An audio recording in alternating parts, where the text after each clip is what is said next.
Hablemos de sociedad civil y seguridad pública. Acompáñenos.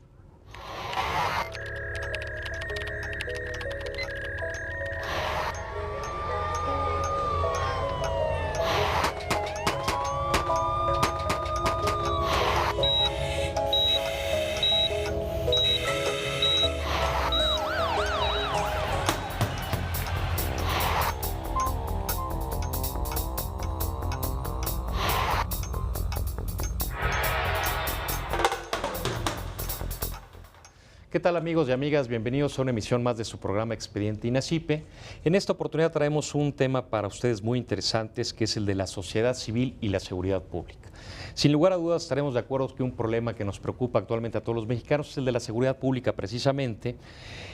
Y con base a esto hay instituciones, hay organizaciones de la sociedad civil que se han organizado precisamente para coadyuvar con las autoridades a batir este problema y también, ¿por qué no ser una suerte de visores, una suerte de señaladores de políticas públicas que pueden coadyuvar a generar que el ambiente de inseguridad devenga en uno que sea de seguridad para todos nosotros? Y para hablar de este tema he invitado a una persona que estoy seguro en principio conocen todos ustedes y que viene desarrollando una gran labor, y se trata de Ana Franco. Gracias. Ana es licenciada en Administración de Empresas por la Universidad Autónoma Metropolitana, también tiene una maestría, es terapeuta, y bueno, desde marzo de este año se desarrolla como presidenta nacional de México Unido contra la Delincuencia, Asociación Civil, una institución que todos conocemos, que ha hecho múltiples actividades dentro de la República Mexicana. Y bueno, Ana, tu tema es precisamente el de la sociedad civil y la seguridad pública. ¿Cómo entras tú a México Unido para empezar a contextualizar nuestra charla? Mira, Rafael, entro de una manera casual. Yo conocía y coincidía en ciertas aficiones deportivas con Marilena Morera, la presidenta saliente, y me invita. Yo me desarrollaba en mi consultorio privado como terapeuta, y además también daba clases como docente. Soy maestra a nivel preparatorio. Ese era mi desarrollo profesional. Me invita María Elena a participar como voluntaria en México Unido contra la Delincuencia, pero voy a su toma de protesta y me impacta el discurso de Josefina Recaño de Nava, nuestra presidenta, la fundadora, la persona que funda México Unido contra la Delincuencia hace más de 12 años. Me impacta. Yo dije, bueno, ¿qué leía yo en el periódico hace 12 años? Que no era ninguna adolescente, ¿no? Ya una persona adulta, con carrera profesional, con un esquema y creyéndote un ciudadano responsable, ¿no? Acepto participar en un principio como voluntaria en México Unido contra la Delincuencia, y poco a poco, por mi perfil de terapeuta, por las mismas necesidades de la organización, me quedo a cargo de la coordinación de orientación a víctimas del delito. Descubres una cara que no habías conocido de la sociedad o de la problemática. De la problemática. El secuestro lo sabíamos, pero siempre bajo el tenor de a mí no me va a pasar, yo no tengo un perfil secuestrable porque no tengo los millones de pesos de las personas que secuestran, y qué barbaridad, quién sabe qué habrán hecho, ¿no? O con quién se metían. Y realmente eso es un razonamiento que además de que el problema no era tan fuerte, o por lo ignorancia. menos no estaba tan difundido, ¿no? Pues ya estaba, ya había habido marchas, ya había habido 2 marchas, pero claro, no se le daba la importancia y la relevancia y el impacto sobre todo, y no se previó hacia dónde iba el delito de secuestro y con lo que eso conlleva. El impacto en percepción, en extorsión, en homicidios después, en todo esto, en robo de autos, porque todo esto va con, no es solo el secuestro. Para secuestrarte hay que robar coches, hay que corromper autoridades, hay que corromper sociedades, hay que destruir muchísimas cosas del tejido social también, ¿no? Se alimenta también la desconfianza de las autoridades porque te amenazan de que no denuncies, se alimenta toda esta repugnancia a la respuesta de una autoridad ante un delito tan grave y que no responden a la altura de las circunstancias. Entonces destruye muchísimas cosas. El secuestro no nada más es la privación ilegal de la libertad de una persona o de un individuo. De verdad, empiezas a darte cuenta de lo que esto es y de la responsabilidad que nos toca a todos. Me quedo ya a cargo de la coordinación de orientación a víctimas del delito, los últimos 3 años y bueno, después me proponen la presidencia. Esto que hablas de atención a víctimas del delito, aunque ahorita mencionábamos, Ana, lo relativo al secuestro, que tal vez sea el delito que más indigna ahorita a la sociedad mexicana, porque tal vez es uno de los delitos más cobardes, ¿no? Es uno de los delitos más Pero cobardes. finalmente hablas de una atención a víctimas. México Unido contra la Delincuencia, aparte de sus programas que ahorita nos hablarás de ellos, uno de los torales es la atención a víctimas y es de cualquier delito, ¿no? Atendemos 5 delitos. Ojalá podamos seguir fortaleciendo la estructura Pero y ahorita en atender principio casi son todo. 5. En principio son 5, que es secuestro, extorsión, homicidio y violación. Narcomenudeo lo atendemos en denuncia anónima y en orientación a la persona que haya caído ya como consumidor regular y que tenga el riesgo de ser adicto, ¿no? Pero los otros 4 delitos los atendemos con seguimiento, en asesoría legal y en atención psicológica y psiquiátrica sin costo, Rafael. Claro, y eventualmente la denuncia anónima para canalizarla a la autoridad. En materia de narcomenudeo. En los otros 4 es una denuncia formal. Antes de seguir en esta vertiente, Ana, de la atención que dan ustedes a la ciudadanía a través de esta coordinación, primero platícame un poco, ¿cuál crees tú que deba ser o cuál es la importancia de la sociedad civil organizada en instituciones para tratar de abatir estos problemas? Sin duda, el que los ciudadanos nos agrupemos o nos asociemos en una organización que sus metas sean solo el beneficio ciudadano y la vinculación con la autoridad competente para impactar, en nuestro caso, en materia de delincuencia, es de suma relevancia. El problema de la delincuencia en México no es un problema, bien lo sabes tú, de policías y ladrones, o de la ineficiencia de un lado y de la eficacia de un ladrón. No es directa la causa-consecuencia.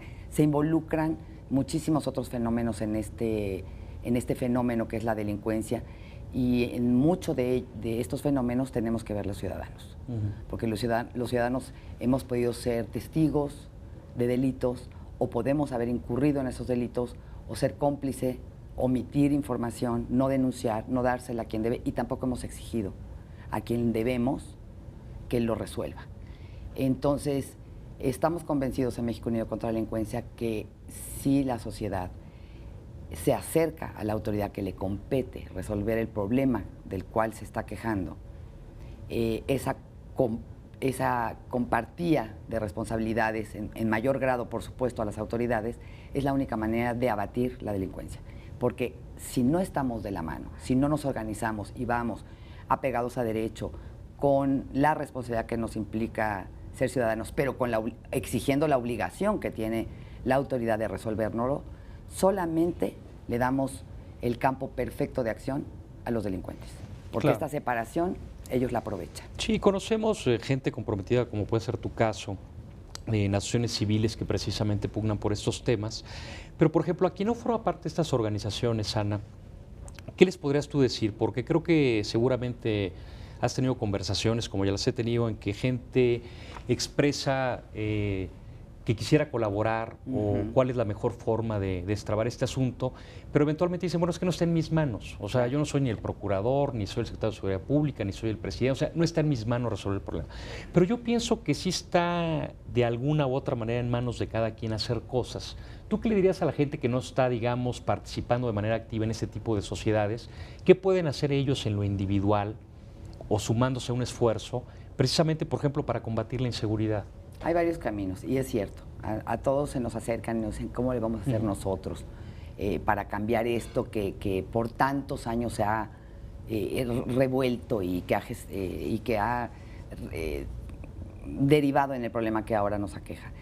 Una de las formas de participar, las personas que no tengan tiempo o las personas que su actividad personal les impide enlistarse o agruparse como nosotros, es empezar con una reflexión individual. ¿Qué hago yo para favorecer la violencia o la delincuencia? ¿Qué hago yo? O sea, no denuncio, compro piratería. Si yo veo un asalto bancario y medio tengo datos, ¿por qué no lo denuncio anónimo? No estamos pidiendo héroes aquí, ni mucho menos que corra riesgo la ciudadanía.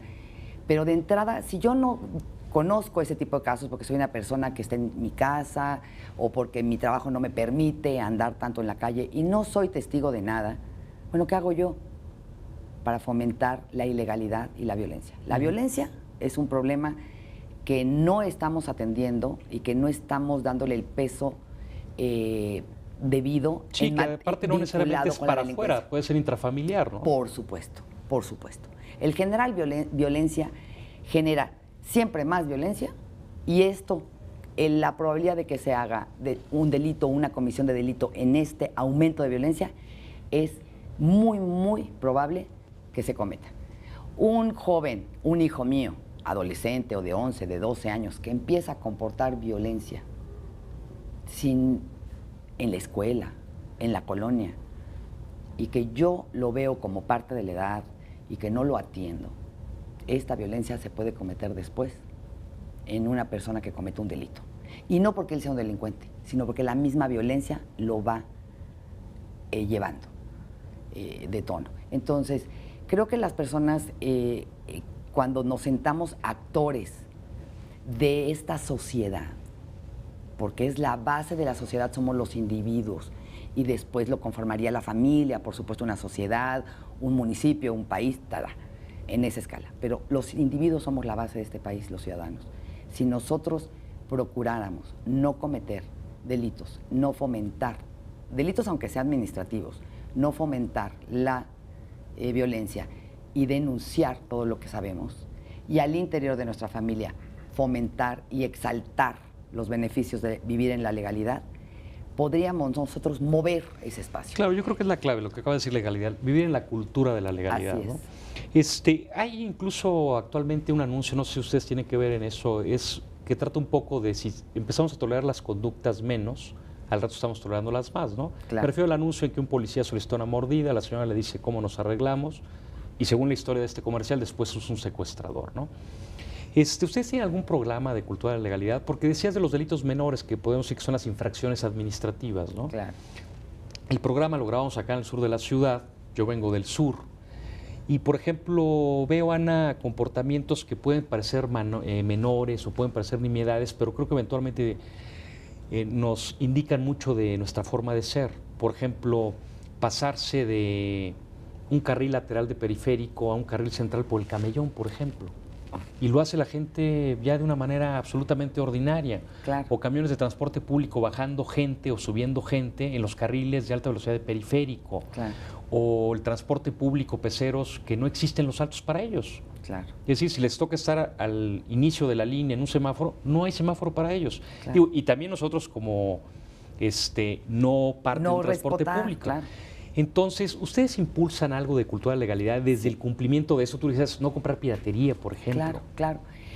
Tenemos unas pláticas de cultura de legalidad, por supuesto, que las damos en escuelas y en empresas. Y que son de su cultura y de que legalidad. son solo de cultura de legalidad.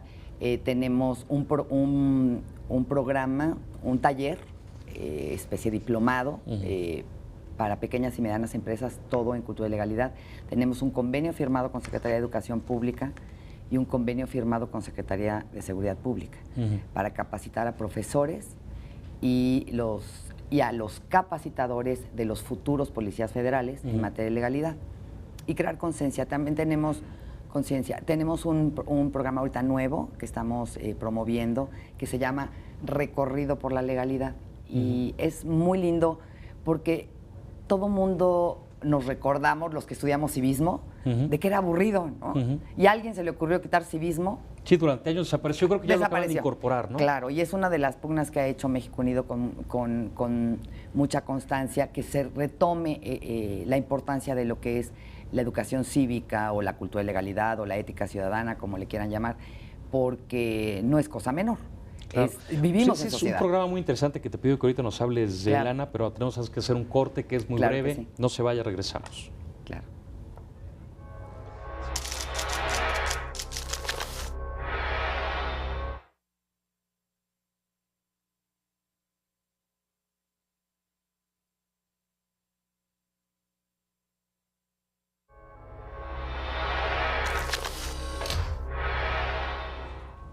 Muy bien, regresamos. Gracias por continuar con nosotros. Recuerde que nos interesan mucho sus comentarios, opiniones, sugerencias, las cuales esperamos en expediente.inacipe@inacipe.gov.mx o bien llámenos al 54 87 1500 a las extensiones que ahora aparecen en su pantalla.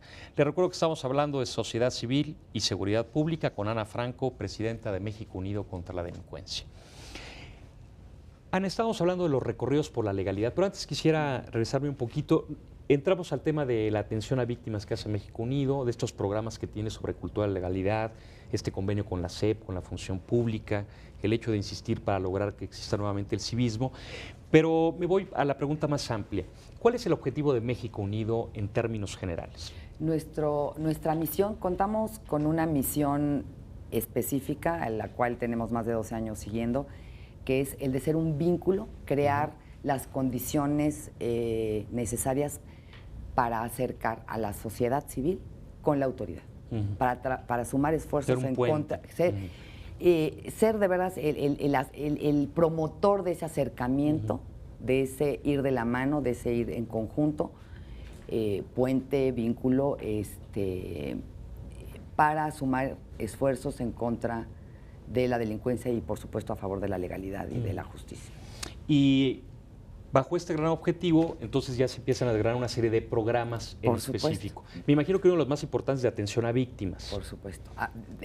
Bajo el cobijo de esta misión se derivan 3 objetivos principales que le dan pie a nuestra estructura de pues programas permanentes, claro, ya de programas permanentes, que son el de señalar a la autoridad que no hace su trabajo, de reconocer a quien sí la hace y de exigir a quien no la hace. Pero de ese también nosotros derivamos o lo hacemos colateral el de participar, el de proponer. Es muy fácil criticar y no dar una respuesta. Si yo sé qué está pasando en mi comunidad, es mi obligación señalar a la autoridad que lo cambie, exigirle que lo cambie y como yo sé más de lo que pasa en mi comunidad, decirle, creemos que con esta propuesta se podría prevenir evitar lo que está sucediendo. Entonces, es una participación activa. Tenemos 3 programas permanentes, que es el de exigencia y vinculación con las autoridades. Ahí estamos exigiendo, por supuesto, y calificando la función de la autoridad en materia de seguridad, la evaluamos y lo hacemos público. Exigimos transparencia, rendición de cuentas. En este que señalar, reconocer y exigir, ¿se han constituido, Ana, en una suerte de observatorio? ¿Tienen algún mecanismo de seguimiento con instituciones para establecer índice delictivo, cuestiones de esta naturaleza? ¿Cómo funciona eso? Tenemos dos actividades en ese tema. La primera, después de la marcha del 2004, ¿te recuerdas? La mega marcha de Marcha Blanca. Investigadores, especialistas académicos y sociedad civil, salió un documento ciudadano que son las 10 demandas ciudadanas. Y con ese documento lo calificamos o evaluamos al gobierno federal, al gobierno del Distrito Federal, Jalisco, Tamaulipas y próximamente el Estado de México, en convenio. Es decir, son autoridades que ya aceptaron proporcionar toda la información que ustedes requieran para efectos de poder hacer un seguimiento. Un seguimiento, y todos con el afán de construir, no con el de perseguir, ni de exigir renuncias, ni cabezas, ni solo ser críticos o señaladores de lo que está mal. Es algo que ha caracterizado a México Unido contra la Delincuencia, señalamientos fuertes pero respetuosos a la autoridad y de colaboración, ¿no? Correcto, y de fortalecer instituciones, ¿no? Y de participar y de sumar.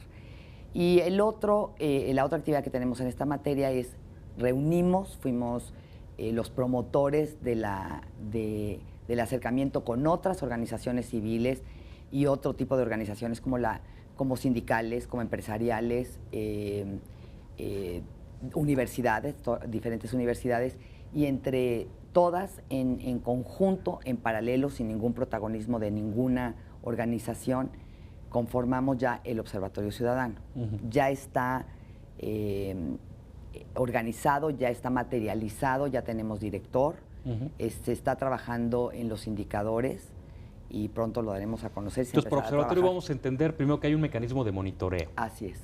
Y para que este monitoreo pueda eventualmente arrojar un resultado, se crean indicadores que nos van a ir diciendo ¿Qué va mejorando? ¿Qué va empeorando? Así ¿Es más o menos eso? Es eso, porque lo que no podemos evaluar, no lo podemos cambiar.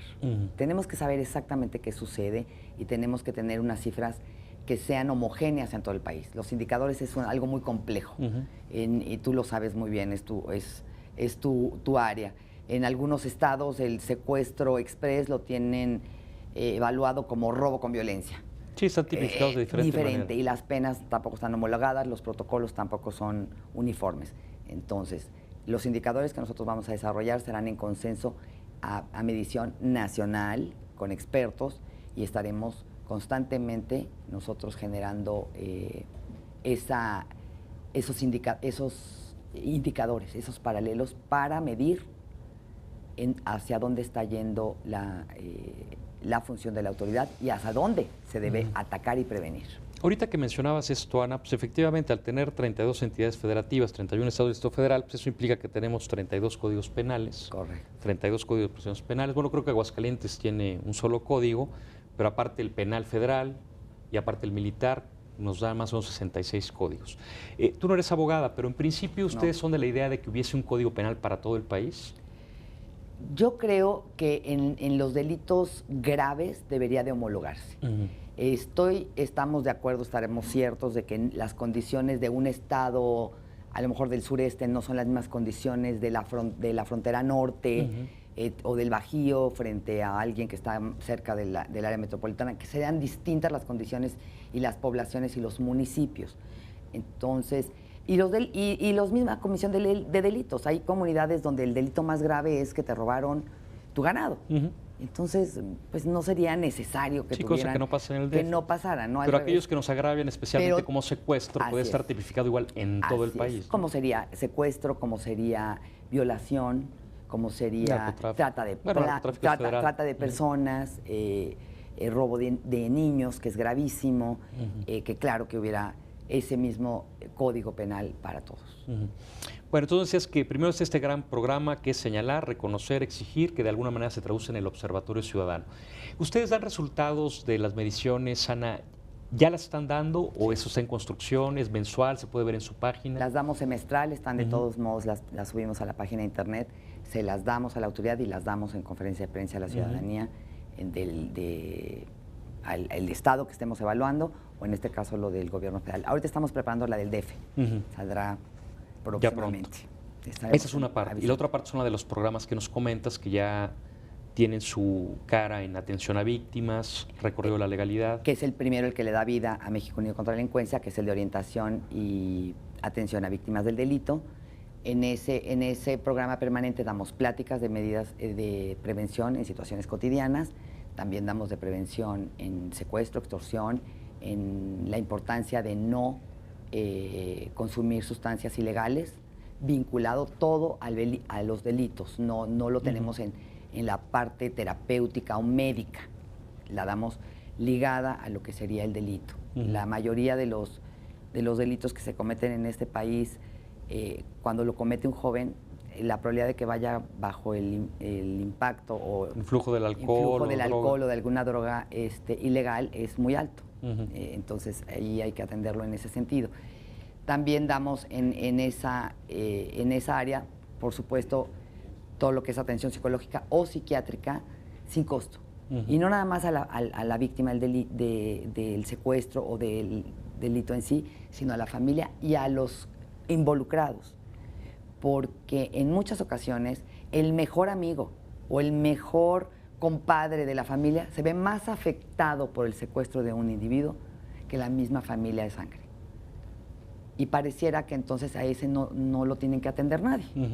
Entonces nosotros extendemos el apoyo psicológico y psiquiátrico a los impactados de forma directa de la víctima. Sí, hay vínculos emocionales muy fuertes que no necesariamente devienen del parentesco de... Así es, y que hay que promoverlo, porque es parte de lo que debe de ser un tejido social que sostenga y que soporte a la víctima del delito y que pareciera que solamente si compartes el apellido fuera relevante que alguien haya sufrido. ¿Y esas terapias las dan, Ana, en las propias oficinas de México Unido? Tenemos un grupo de terapeutas, las podemos dar dentro de la oficina si les queda el rumbo, pero las tenemos ¿En distintas partes de la ciudad? en distintas partes de la ciudad y es sin costo. Oye, Ana, ¿y cómo se vinculan con los distintos grupos? Es decir, por ejemplo, quien nos escucha y eventualmente puede estar interesado en las charlas del recorrido de la legalidad o charlas de prevención del delito o de prevención de uso de sustancias psicotrópicas, ¿cómo se vinculan con ustedes? Por nuestra página de internet, ahí también pueden hacer denuncias, también pueden, si simpatizan y están de acuerdo con todas las propuestas de México Unido contra la Delincuencia y con toda la lucha que venimos desde hace 2 años y medio comportando, con que entren a la página de internet y le den un clic y nos den datos muy generales, quedan ya como personas que pertenecen a la sociedad y su única obligación... Claro que si quiero participar, sí, ¿qué hago? Su ¿Qué es lo que única tengo que obligación hacer? es denunciar. Denunciar los delitos que sepan, compartir esa información con la autoridad, porque la única manera de que la autoridad le podamos exigir legalmente que combata un delito es cuando él cuenta con la información necesaria.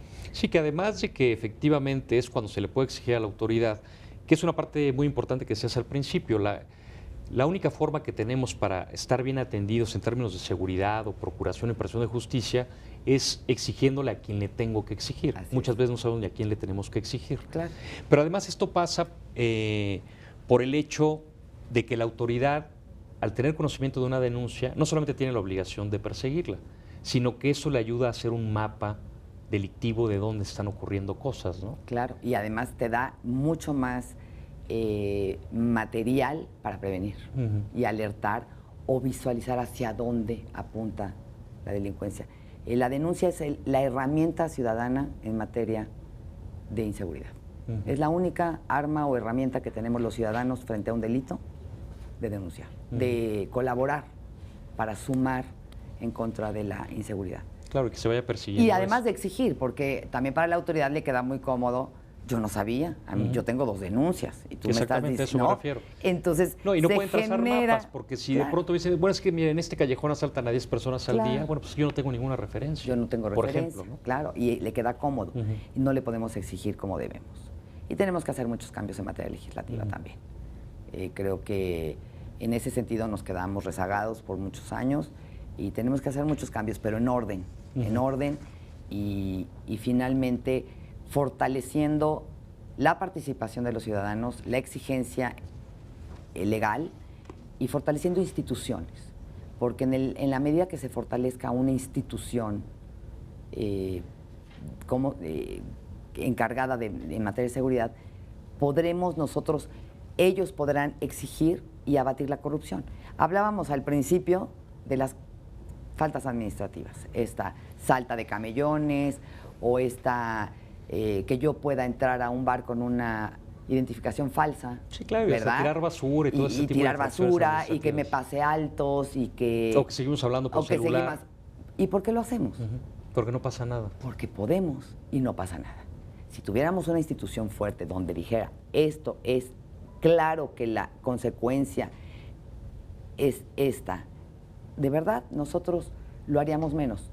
Todos nosotros que aquí cometemos faltas administrativas o más graves, si nos cambiamos de país, siendo las mismas personas, allá no lo cometemos.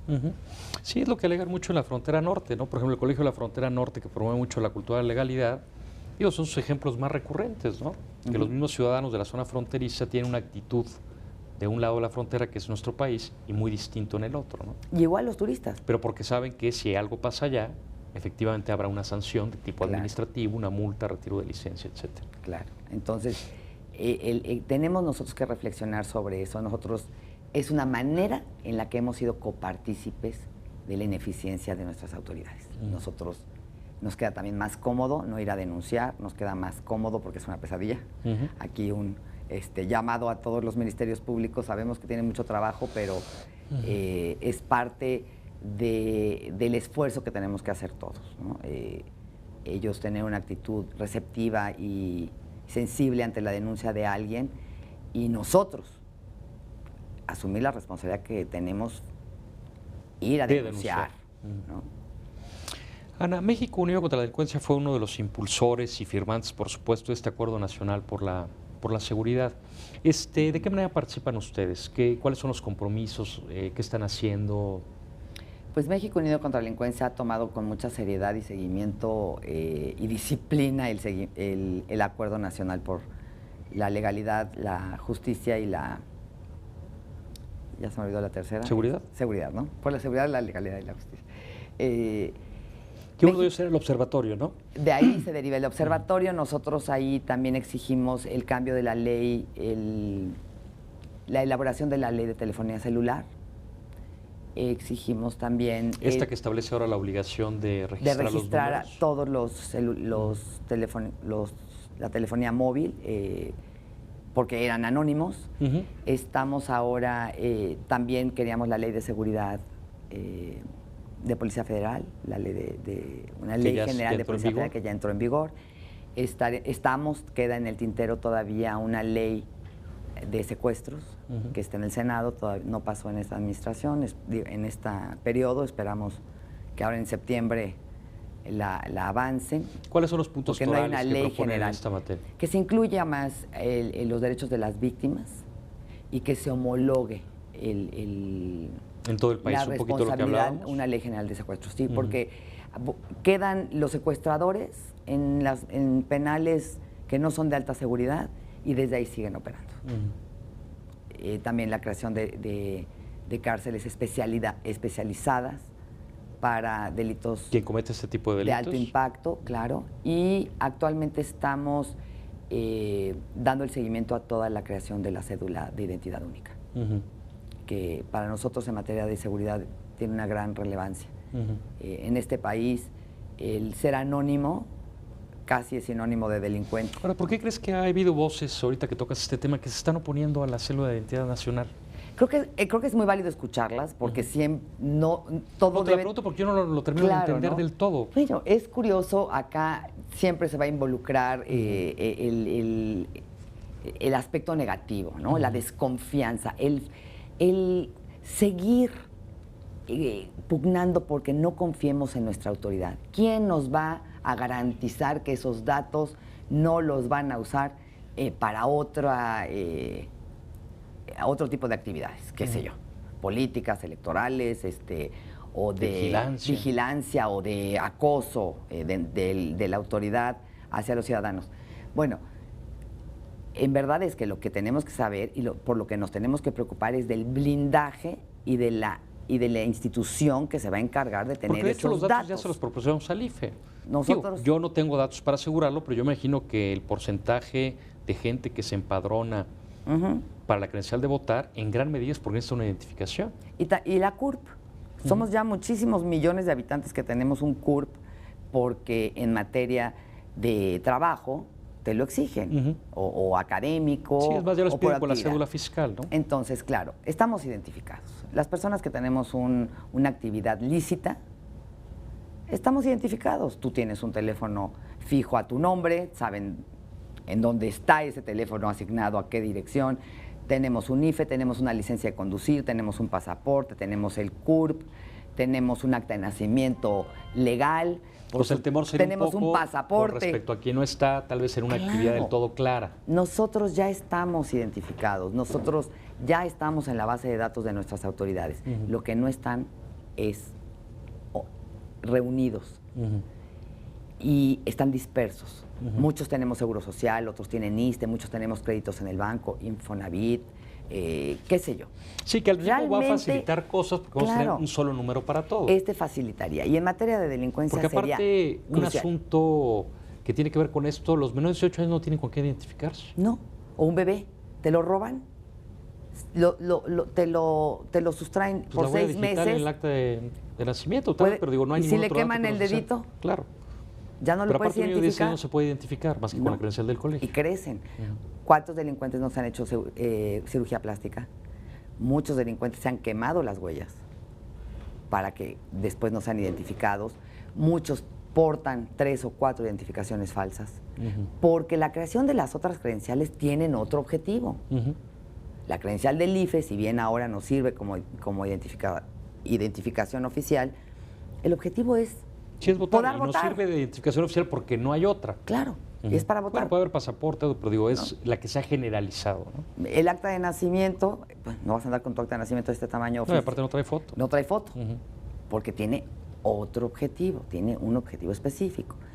En cambio, la cédula de identidad única tendría el que de verdad contenga la información que le dé a todos la certeza de que eres tú la persona. Sí, que acredite tu personalidad en el mundo del derecho, ¿no? Así es, así es. Y facilitaría la promoción y la tramitación de otro tipo de credenciales. Pues ojalá sigan impulsando ese proyecto que parece que lleva ya avanzando. A mí en lo particular me parece algo necesarísimo, porque aparte me imagino que al gobierno federal le va a costar muchísimo dinero, pero creo que hay que hacerlo. Esta partida ya estaba contemplada en el presupuesto, se va a hacer uso de esa partida. Sí, la anunció el presidente. La anunció el presidente, y creo que los ciudadanos deben de estar tranquilos. Creen, y se les ha querido decir que esto tiene fines autoritarios y de persecución. Sí, señores, ya no somos tan... Los honestos somos públicos. Nuestros fantasmas de siempre. Bueno, tenemos que ir a otro corte, Ana, que es muy breve. No se vaya, regresamos.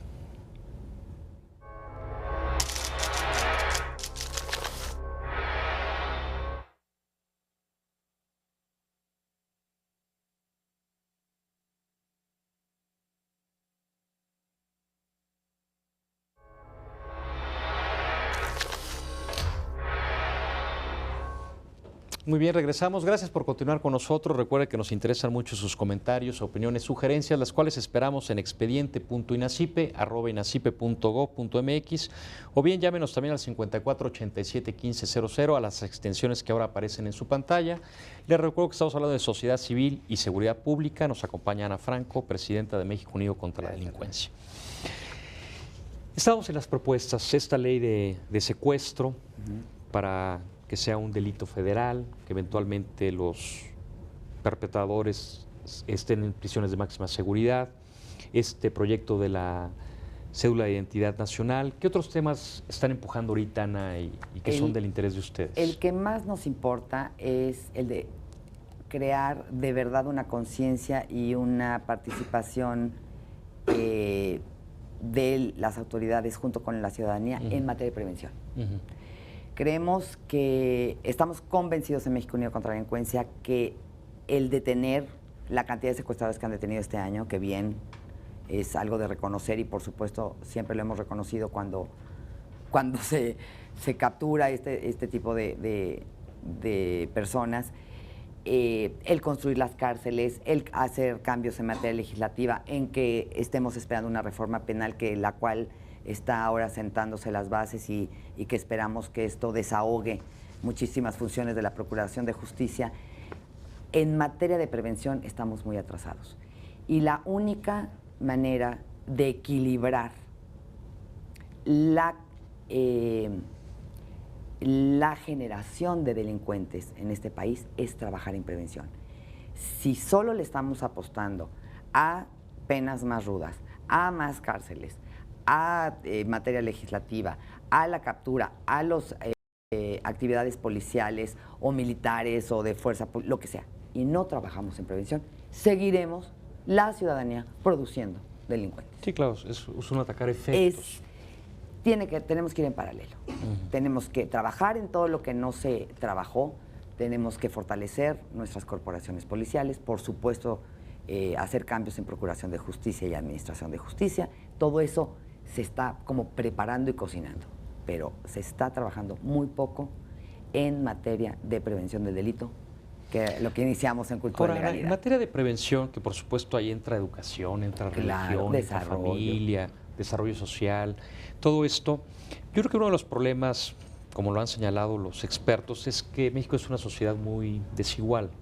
Por ejemplo, mencionabas hace un rato, y yo tengo la seguridad, la certeza de que en tu caso es así, la atención a los hijos, ¿no? Es decir, en qué momento se están desviando, en qué momento empiezan con lo menos para después no vayan a hacerlo más, un buen ambiente familiar y todo. Pero hay una gran parte de la sociedad de familias disfuncionales, donde hay ausencia de padre o madre, o ya niños de la calle. Yo hace poco, no hace mucho, ya era la segunda generación de niños de la calle, a lo mejor ya vamos en la tercera. Por ejemplo, esa parte, ¿cómo la podemos ir atacando? Porque, por ejemplo, familias, digamos, que tienen padre, madre, hijos, y de alguna manera es una familia unida, sería más fácil llevar a cabo muchas de las materias de la prevención. Claro. Pero en estos casos, ¿qué podemos hacer? Podemos hacer mucho, podemos hacer mucho. De entrada hay que normalizar el cambio que se ha dado en nuestra ciudad en la estructura familiar. Y se está creando un falso discurso de que solamente las familias unidas o bien formadas son las que pueden la familia que conocemos como nuclear, papá, mamá e hijos. Pero ya cada vez hay monoparentales, claro, ¿no? A cargo de uno de los dos. Claro, tenemos que normalizar eso. Tenemos que normalizar eso. Aquí hay millones de ciudadanos criados por una abuela, por una tía, por una mamá soltera, por un papá soltero, por hermanos mayores a hermanos pequeños, por tíos. Eso es normal. ¿Por qué? Porque las condiciones no fueron las... Así ocurrió. Y eso es una familia. Que a mí mi tía me cuide desde que yo era bebé y me ame y me cuide y me proteja y me dé valores y esté conmigo en las buenas, en las malas y me lleve a la escuela, es mi familia. Entonces, hay que normalizar de entrada eso. Que los que no hemos tenido la fortuna de vivir en una familia de papá, mamá, hermanito, hermanita, no nos sintamos que no tenemos familia completa. Porque desde ahí empieza la etiqueta, ¿no? Mira, ya él tiene una familia disfuncional o tiene una familia complicada. Eso hay que normalizarlo. Normalizarlo nosotros, en nuestro discurso ciudadano. No se necesita una ley de entrada. 2, cuando nosotros éramos todavía pequeños y por algo ocurría algo en tu casa, podías ir con el vecino y decirle, ¿me ayuda un poco? Tenemos que retomar el saber junto a quién vivimos. Que es muy grave, ya no sabemos quiénes son nuestros vecinos. No sabemos. Pero además, lo hemos hecho por desconfianza. Pero en esa desconfianza corremos mucho más riesgos. Porque el de junto a mí, mi vecino puede ser el dueño de una casa de seguridad. El de junto a mí puede ser una persona delincuente y yo no estoy ni enterada. Entonces, es importante que sepamos junto a quién vivimos. Si comparto la forma de pensar o de ser de mi vecino, formaré una amistad, formaré una red vecinal. Si no, lo respetaré. Pero él sé en su casa, yo la mía. Pero sé quién es. ¿A qué se dedica? A qué se dedica. Si no, a qué se dedica, ¿cómo es? Ya, si puedo saber a quién se dedica, mejor. Y así protegernos. Porque ¿cuántas veces a mí han llegado a la oficina a decirnos, señora, acaban de agarrar al de enfrente, que era tal y tal y tal delincuente y yo ni cuenta me di? Vaciaron la casa de la vecina de una amiga y ella pensó que se estaba mudando porque llegaron con un camión. Vaciaron la casa. Si hubieran tenido por lo menos una relación de buenos días, señora, ¿cómo está? Ay, se va de... Sí, sé que se va a mudar. No, resulta que le estaban robando toda la casa. Entonces, tenemos que reestructurar no nada más la forma en la que nos vinculamos con nuestra familia y cuál es nuestra familia y quiénes son nuestros vecinos. Eso previene mucho el delito, porque en la medida que nos cuidemos a nosotros mismos, aprenderemos a transmitir cómo se cuida el otro y todos nos podamos a cuidar poco a todos. Que eso los mexicanos lo teníamos por cultura, por tradición, pero la desconfianza nos ha hecho que nos repleguemos y que nos encerremos en nuestra casa con candados, con rejas y que no queramos saber. Sí, de hecho, el gran éxito en Japón de la lucha contra la delincuencia es precisamente la denuncia ciudadana. Claro. Y el que el otro te ayude, el que entre todos... A 2 cuadras de mi casa o a 2 casas de mi casa hay algo muy raro, ¿no? Que se organicen para saber. La otra, si nosotros al seno de la familia encontramos, como decíamos, comportamientos violentos o que nuestro hijo sea víctima de la agresión de otros compañeros, hay que hablar a la escuela, no para acusar, no para señalar, no para que lo expulsen, qué le está pasando al joven que está agrediendo al mío o que el mío está agrediendo al otro. Porque esos chicos empiezan a hacer bandas, y no bandas para hacer música o para hacer arte o para reunirse y divertirse, no. Empiezan a hacer bandas para agredir a otros, porque entonces esa fuerza o esa agresión en conjunto les Sí, da. se empiezan a dar nuevos fenómenos, ¿no? Que incluso Así ahora es. ya están las tipologías, ¿no? El bullying, por ejemplo, El bullying, en las por escuelas, ejemplo, ¿no? ¿no? Y además hay que entender a los jóvenes también. No todos los jóvenes, porque les gusta vestirse diferente, porque en su etapa de jóvenes les gusta llamar la atención con la forma de peinarse, sus hábitos de maquillaje o de forma de vestir, son delincuentes. Claro que no. No hay que victimizar tampoco al adolescente. Todo el mundo quiere ayudar al adolescente y no se les ocurre preguntarle qué te gusta. Todo el mundo quiere que jueguen fútbol. Pues jugarán muchos, pero no todos quieren jugar fútbol. Entonces, tenemos que promover el acercamiento con los jóvenes para conocer lo que ellos quieren, hacerlos partícipes de lo que queremos promover en materia de legalidad con ellos. Porque no tienen espacios ellos. Entonces, se les hace mucho más fácil violar reglamentos y violar la ley y empezar a tener escapes, que ahí es donde está el riesgo. De las drogas, del alcohol, de la alta velocidad, de los arrancones, de sentirse que pertenecen en un núcleo y entonces organizarse en bandas o en aldeas o qué sé yo, para sentir que pertenecen a un país o a una familia. Cuando deberíamos de ser la sociedad los que les dijéramos, sí, tú eres un joven y te peinas muy raro, pero es normal cuando eres joven. Ahora, ustedes que se vinculan con grupos de muy diversa naturaleza, y ahora que estamos hablando de la prevención, por ejemplo, yo tengo la impresión que las iglesias, por ejemplo, tienen mucho que hacer en este tema. ¿Tú crees que participan de una manera importante para...?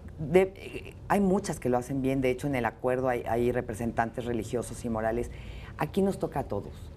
Aquí todas las organizaciones deportivas, desarrollo social, culturales, religiosas, de promoción de cualquier actividad que pueda unir a la familia o que sea un espacio para el esparcimiento social, debería de ser líderes en una comunidad, porque eso fortalecería las redes vecinales, la red de comunidad. Y nosotros podemos decir, en este parque de mi colonia no hay luz, hay mucha basura, se cometen delitos. Y si los vecinos, todos de veras, uno por uno, no en marchas, no cerrando, bueno, no tengo nada en contra de las marchas, pero me refiero, no con violencia, no con crítica, no con un afán destructivo, sino con bases, señores. Aquí se cometen tantos delitos, aquí está lleno de basura, hay ratas, vienen delincuentes de todo tipo, y es nuestro parque donde queremos ir a jugar con nuestros hijos, porque las escuelas son pequeñas. El delegado, el presidente municipal, el gobernador, dependiendo de lo que estemos hablando, se debería de hacer cargo. No se necesitan las grandes inversiones millonarias para trabajar en materia de prevención. No se necesita. El detectar en una comunidad, en una escuela, quién está comportando la violencia, dónde se cometen los delitos, qué espacios están oscuros, qué delitos se están cometiendo. Y prestando de verdad atención las autoridades a ese problema, se podría empezar a impactar de manera directa en materia de delincuencia. ¿Tú te has encontrado como presidenta de México Unido contra la Delincuencia que la autoridad es perceptiva? La autoridad tiene a veces sus caprichos y yo creo que la mayoría de las veces. Han sido muy sensibles. Creo que el movimiento y la participación ciudadana no lo tenían contemplado en su carrera política o como funcionarios públicos, muchos de ellos. Son sensibles a la crítica. Quizás los ciudadanos, en este afán de exigencia y de sentirnos tan vulnerables en materia de delincuencia, a ellos les frustra el que lo que hacen no llega todavía a la ciudadanía, ¿no? En materia de cambio.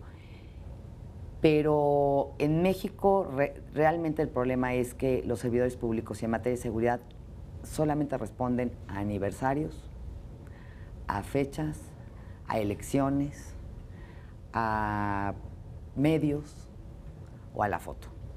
Entonces, no digo que todos, por supuesto que no son todos, hay muchos que están comprometidos, pero el esquema es que nos regimos por calendario, por aniversarios, por temporadas.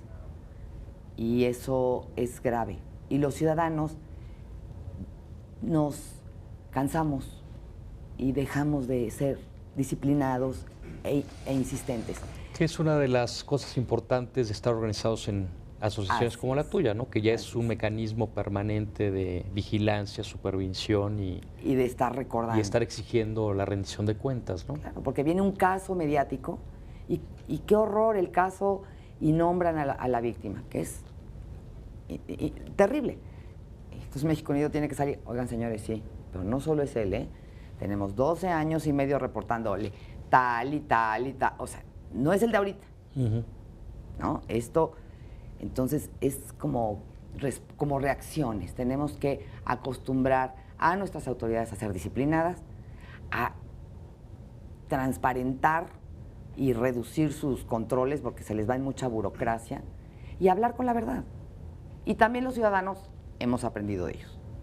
A la hora que tenemos un servidor público corrupto o un policía corrupto, entonces tachamos a todos los servidores públicos y a todos los policías de corruptos. Y no es justo. Claro.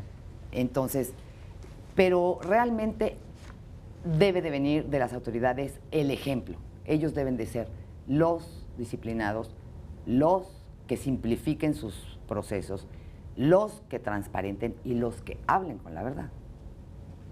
Pero si les está costando mucho trabajo, los ciudadanos en esta corresponsabilidad tenemos también que modelarlo. Por eso México Unido. Empujarlos para eso. México Unido por eso tiene una estructura orgánica y administrativa y operativa que se renueva. Sí, que da permanencia. Y queda la estructura y seguimos con los mismos valores, con la misma filosofía y con los mismos programas que crecerán, que se fortalecerán y que se adaptarán dependiendo del camino en este México. Pero la estructura y la base de México Unido va a permanecer. Y desde luego, Ana, ustedes me imagino que están en pos de empujar de manera importante la reforma al sistema de justicia penal, sí, ¿no? Que empezó en junio del 2008. Sin duda, creemos que traerá muchísimos beneficios. Digo, porque los puntos particulares que nos comentas, bueno, es en avance a eso, ¿no? En avance teléfonos a celulares, digo, delincuencia organizada, claro. secuestros de delincuencia organizada. Que no todo el mundo llegue a la cárcel, ¿no? Que haya alternativas. Esto de los sistemas alternativos. Claro, que se pueda prevenir en otro sentido y no se contaminen en un penal las personas que incurran en comisión de delitos menores.